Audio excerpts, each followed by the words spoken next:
You could sense even at 11 o'clock when there was a little public announcement that everything was, quote, still okay, that things weren't okay. I wanted to go south because I knew that's where the action would be. I had thoughts about what we could be doing even as a church if we went south. So I get down to about where the Super 8 is still on fire. It looks like McDonald's is on fire, but you can't tell. There's just so much flame on either side. So I get a phone call from the executive pastor of Beulah Alliance Church, a sister church of ours in Edmonton, who just says, "Hey Doug, how you doing? Hear that you're having a little fire up there." And I'm going, Darren, let me just explain the situation. I have flames on either side of me. I am heading out of the city. I am in bumper-to-bumper traffic. But then what I realize is this is the moment. We're going to go into strategic planning mode for what we're going to be doing as a church. And while I have flames on either side of me, while I'm in bumper-to-bumper traffic, I'm talking to the executive pastor of Beulah Alliance Church, and we set up an evacuation center for our congregation, for anybody who's attached to our congregation.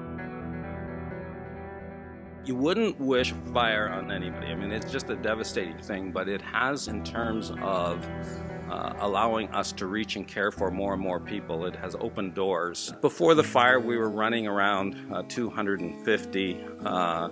When we went to Edmonton, our very first service in Beulah was around 350. We came back, we were very active in the city, as most churches were. What we began to notice is all summer long, our attendance was moving up and up.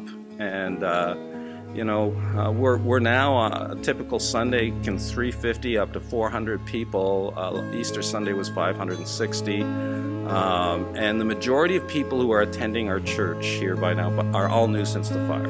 We almost mention the wildfire every Sunday in some way, shape, or form. You'd think people would get tired of that. But no, we raise the issue and where people are at and working through. But then we also have to stop and talk to the people who are new to our city, because a whole pile of people come to take the jobs of people who didn't come back. And we see that within our church family as well. For me, I am in it with everybody else.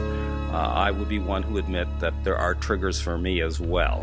And I am surprised at when all of a sudden tears will come to my mind. It just come to my eyes, and have just learned to say that's part of the journey that I'm in the middle of, and that's part of it's part of life in Fort McMurray right now.